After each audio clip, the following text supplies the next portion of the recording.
In the heart-pounding silence of a live studio, Dr. Phil halted production mid-tape for the only time in 21 seasons, his face etched with raw shock, as a trembling 65-year-old woman unsealed an envelope that unleashed 47 years of unimaginable deceit, 2 husbands, 2 families, and a double life no one saw coming. This is the moment when truth collides with lies, and nothing will ever be the same. Welcome to the story of Margaret, a tale of love, betrayal, and the crushing weight of duality. A narrative that gripped millions and redefined what it means to live in shadows. The day began like any other episode of the Dr. Phil show. Producers buzzed backstage, scripts in hand, ensuring every beat hit its mark. Margaret, 65, with her neatly pinned hair and modest blouse, had been flown in from California under the pretense of discussing family communication breakdowns. Her daughter, Sarah, a 42-year-old schoolteacher with a no-nonsense ponytail and weary eyes from years of unanswered questions, had submitted the application. Sarah had confided in the producers about her mother's odd behaviors, secretive phone calls taken in whispers behind closed doors, unexplained weekend trips that stretched into mysterious absences, and a growing emotional distance that felt like an invisible wall. "I just want to understand why she's pulling away," Sarah had pleaded in her submission video, her voice cracking with frustration and love. Unbeknownst to Sarah, the producers had dug deeper. A routine background check revealed anomalies, discrepancies in travel records, dual addresses popping up in public databases, and whispers from anonymous tips that hinted at something far more sinister. Dr. Phil McGraw, the no-frills psychologist turned TV icon, had been briefed that morning. Seated in his dressing room, sipping black coffee, he reviewed the notes. "This could be big," he muttered to his executive producer. "But we handle it with care. No exploitation, just truth." Little did he know the revelations would test even his seasoned resolve. As the show taped, the studio audience settled in, a mix of curious onlookers and devoted fans. The theme music swelled, and Dr. Phil strode onto the stage, his signature bald head shining under the lights, his Texas drawl commanding attention. "Today, we're talking about secrets that tear families apart," he announced, his eyes scanning the crowd. "And sometimes, those secrets are bigger than anyone imagines." The cameras panned to Margaret, seated on the iconic yellow couch, her posture rigid, the envelope tucked discreetly in her lap. Sarah watched from the front row, her hands clasped tightly, hoping for resolution. Dr. Phil wasted no time. "Margaret, welcome to the show. Your daughter Sarah reached out because she's worried about you. She says you've become distant, secretive phone calls you won't explain, trips you take alone. What's going on here?" His tone was direct, probing, the way he'd honed over 21 seasons. Part therapist, part detective. Margaret shifted uncomfortably, her rehearsed responses bubbling up. "Well, Dr. Phil, at my age, I just need some space, privacy, you know. Sarah's an adult now, with her own life. She doesn't need to know every little thing." Her voice was steady at first, but her eyes darted to the envelope, betraying a flicker of panic. Sarah nodded from the audience, but her expression held doubt. This wasn't the full story, and everyone sensed it. Dr. Phil leaned forward, his elbows on his knees, locking eyes with Margaret. "I hear you on boundaries, Margaret, but let's get real. Sarah tells us these aren't just little trips. You've been vanishing for days, sometimes weeks, with vague explanations, and those phone calls, whispers in the middle of night." "Sounds like more than needing space," the audience murmured in agreement, the tension building like a storm cloud. Margaret's facade cracked slightly. It's nothing serious, just old friends catching up." But her hands betrayed her, knuckles whitening as they gripped the envelope tighter. Dr. Phil paused, letting the silence stretch. He was a master at this, reading body language, sensing the unspoken. "Margaret, I've been helping people unpack their baggage for over 2 decades. I can spot when someone's carrying a load so heavy it's breaking them. That envelope you're holding, what's in it? Why did you bring it today?" The studio fell pin drop silent. Even the hum of the air conditioning seemed to hush. Sarah leaned forward in her seat, her heart pounding. Margaret's face paled, her breath quickening its personal letters. Nothing important, but Dr. Phil pressed on, his voice softening with empathy personal enough to bring on national TV. Margaret, I think you're here because you want to unburden yourself, whatever's in there. It's eating you alive. How long have you been living with this secret? The question landed like a thunderclap. Margaret's eyes widened. Tears welling, the audience gasped collectively. Sarah stood up, instinctively. Mom. What secret? Dr. Phil held up a hand. Sarah, hold on, let your mom speak. He turned back to Margaret, his expression a blend of firmness and compassion. Margaret, it's time. Whatever double life you've been leading, it ends today. Double life. The words hung in the air, electric and damning. Margaret's composure. Shattered sobs racked her body as she clutched the envelope to her chest. I can't, it'll destroy everything. Dr. Phil stood, crossing the stage in 3 strides in a move that broke from his usual protocol. He sat beside her, not as the authoritative host, but as a fellow human. He placed a gentle hand on her shoulder. Margaret, you've carried this alone too long. Let it out for you, for Sarah, for everyone involved. The cameras captured every raw emotion tremble in Margaret's lips, the tears streaking her makeup, the stunned faces in the audience, and then, in a voice barely above a whisper, she confessed, I have another family. The revelation detonated. Gasps rippled through the studio. Like a wave, Sarah's world tilted. She collapsed back into her seat, hand over her mouth. Even the seasoned crew exchanged wide-eyed glances. Dr. Phil, ever the professional, kept his cool. Okay, Margaret, take a breath. Tell us more. Through heaving sobs, Margaret continued, for 47 years, I've been married to 2 men. David, Sarah's father. In California, we've been together 48 years, but in Arizona, there's Robert. Married 47 years. We have 3 children. 2 sons and a daughter. They don't know about each other. No one does. The silence that followed was profound.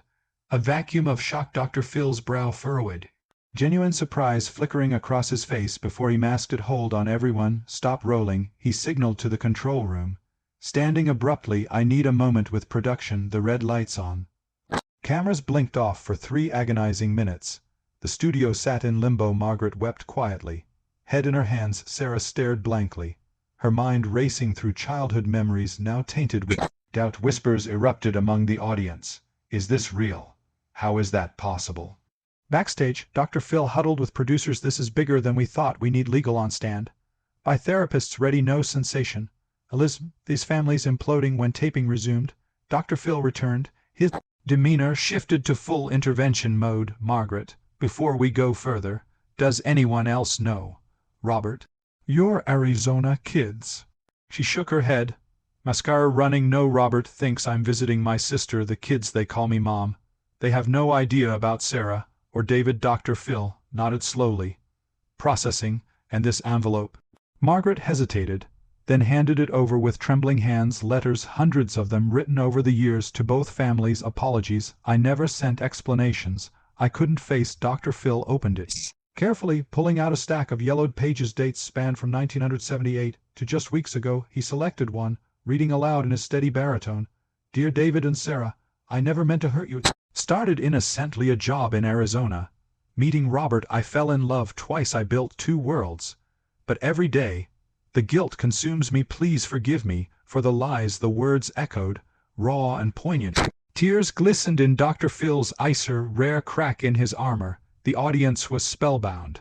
Some wiped their own eyes. Sarah rose again, her voice breaking. Mom, how?